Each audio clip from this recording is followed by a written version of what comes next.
Nazis के इन messages को crack करने के लिए ब्रिटिश आर्मी भरपूर कोशिश कर रही थी, मगर इन मैसेजेस को क्रैक कर पाना इतना मुश्किल था कि ब्रिटिश गवर्नमेंट ने तमाम रीचेबल ऑफिसर्स, मिलिटेरियंस, साइंटिस्ट को एक ही जगह सिर्फ इन्हीं मैसेजेस को क्रैक करने के लिए बुलाया।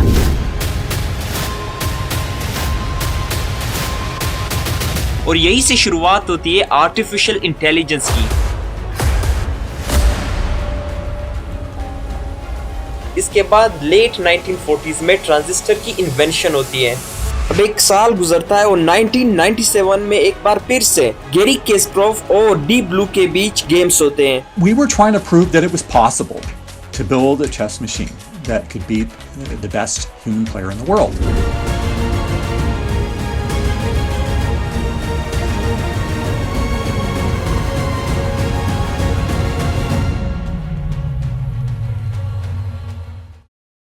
आर्टिफिशियल इंटेलिजेंस की हिस्ट्री का आगाज वर्ल्ड वॉर 2 से होता है। वर्ल्ड वॉर 2 के वक्त हिटलर की साइड यानी नाजीज एनिग्मा का इस्तेमाल करते हुए एक दूसरे को मैसेजेस सेंड करते थे।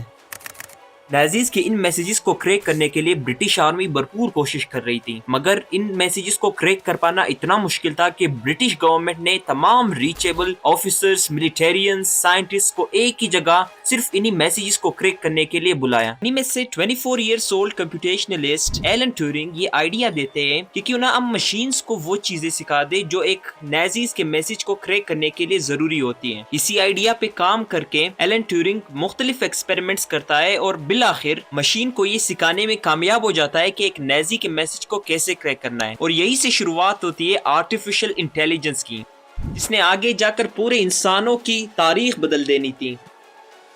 अब इन्हीं सक्सेसफुल एक्सपेरिमेंट्स के तहत ब्रिटिश आर्मी ने वर्ल्ड वॉर 2 में नाजीज के हजारों मैसेजेस क्रैक किए। वर्ल्ड वॉर के चलते एलन ट्यूरिंग अपने काम को पब्लिश नहीं कर सकता था, मगर जैसे ही वर्ल्ड वॉर 2 खत्म होता है एलन ट्यूरिंग अपने काम को पब्लिश कर देता है। After all this time, it's published. इसके बाद लेट 1940s में ट्रांजिस्टर की इन्वेंशन होती है। ट्रांजिस्टर एक ऐसा डिवाइस होता है जो कि सेमीकंडक्टर से बना होता है। सेमीकंडक्टर यानी जो कि मेटल की तरह भी काम कर सकता हो और एज अ नॉन मेटल भी काम कर सकता हो। ट्रांजिस्टर की इन्वेंशन के साथ ही प्रोग्रामिंग की दुनिया का भी आगाज हो जाता है, क्योंकि ट्रांजिस्टर ही वो बेसिक कंपोनेंट होता है जिस पर आज भी पूरी की पूरी प्रोग्रामिंग की दुनिया खड़ी है। जब ट्रांजिस्टर इलेक्ट्रिसिटी कंडक्ट करता तो उसे प्रोग्रामिंग की दुनिया में 1 का नाम दिया गया, और जब वो बिजली कंडक्ट ना करता तो उसे 0 का नाम दिया गया। और इसे आज भी हम जानते हैं कि कंप्यूटर की लैंग्वेज यानी प्रोग्रामिंग की लैंग्वेज 1-0 है।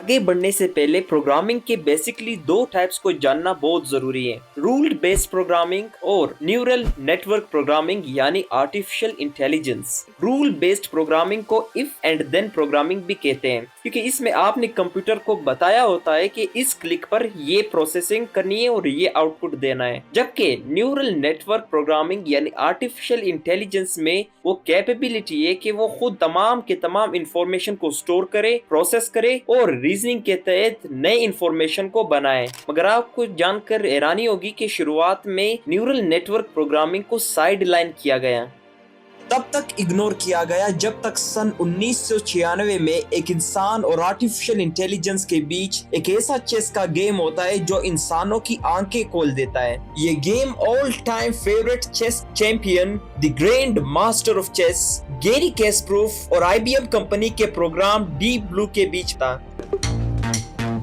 The world was paying a lot of attention. Probably the biggest news coverage for a chess match ever. We were trying to prove that it was possible to build a chess machine that could beat the best human player in the world. इस दिन हमारे chess के grand master Gary कैस्परोव IBM को 4-2 से शिकस्त दे देते हैं। मगर इंसानों के लिए शॉकिंग बात ये थी कि इन 2 गेम्स में IBM के प्रोग्राम डीप ब्लू ने गैरी कैस्परोव को कैसे हराया। अब एक साल गुजरता है और 1997 में एक बार फिर से गैरी कैस्परोव और डीप ब्लू के बीच गेम्स होते हैं, मगर इस दफा डीप ब्लू बहुत ही ज्यादा तैयारी के साथ आया था। We worked very hard in the intervening year to improve Deep Blue in various ways. I spent a lot of time in the office playing a lot of practice games, looking for lots of errors that needed to be fixed. इस दफा deep blue Gary कैस्परोव को इतने challenges दे रहा था कि Gary कैस्परोव बार बार game से resign कर देते हैं। Kasparov he stands up, he starts gesturing, he looks over at his mother. इस गेम के जब ओवरऑल रिजल्ट्स आते हैं तो डीप ब्लू पहली दफा एक इंसान को चेस में हरा देता है। There were people who, even if just a few years before, said it was going to take decades to do. The chess world all expected Kasparov to win because the human had always won before. याद रहे कि इससे पहले Gary कैस्परोव ने अपनी पूरी जिंदगी में कोई भी गेम किसी से भी नहीं हारी थी। And the match I lost in 1997 was not the first match I lost to a machine. It was the first match I lost, period.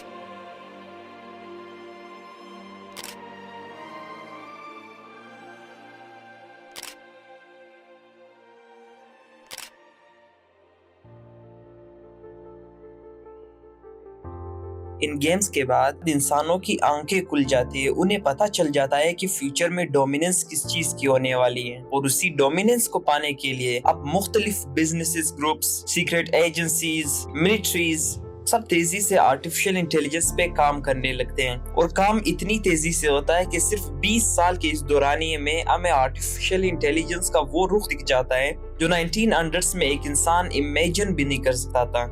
और आज के दिन आर्टिफिशियल इंटेलिजेंस पे इतनी तेजी से काम हो रहा है कि आने वाले कुछ ही सालों में हमें दुनिया कंप्लीटली चेंज्ड नजर आएगी। आर्टिफिशियल सोल्जर्स बनाने पर काम किया जा रहा है जो कि वॉर्स को बढ़ाएगा, क्योंकि इंसानों की मौत नहीं होगी, कुछ होगा तो रोबोट्स करेंगे और रोबोट्स इंसानों से कई ज्यादा ताकतवर और तबाही करने वाले होंगे। ट्रांसपोर्ट सिस्टम में सब कुछ आर्टिफिशियल इंटेलिजेंस ही संभालेगा, जिसका एग्जाम्पल आज भी हम देख सकते हैं। ह्यूमनॉइड रोबोट्स पे इतनी तेजी से काम किया जा रहा है कि शक होता है कि आने वाले सालों में कई कंट्रीज में हमें ऐसा दिख जाएगा कि शादियां इंसानों के साथ नहीं बल्कि ह्यूमनॉइड रोबोट्स के साथ की जा रही है। एजुकेशन सिस्टम में इतना बड़ा बदलाव आएगा कि कोई भी चीज टीचर नहीं पढ़ाएगा, सब कुछ आर्टिफिशियल इंटेलिजेंस ही संभालेगा। तो ऐसे में शक होता है कि ये सब कुछ इंसानों की जॉब्स तो कहाँ नहीं जाएंगी। The short answer is no. ये बस कई इन्वेंशन की तरह एक और इन्वेंशन है जो कि जॉब्स खत्म तो नहीं करेगी बल्कि बढ़ाएगी। और अगर आपको जानना है कि जॉब्स को कैसे बढ़ाएगी तो उसके लिए एक और वीडियो बन सकती है। अगर आपको उस टॉपिक पर वीडियो चाहिए तो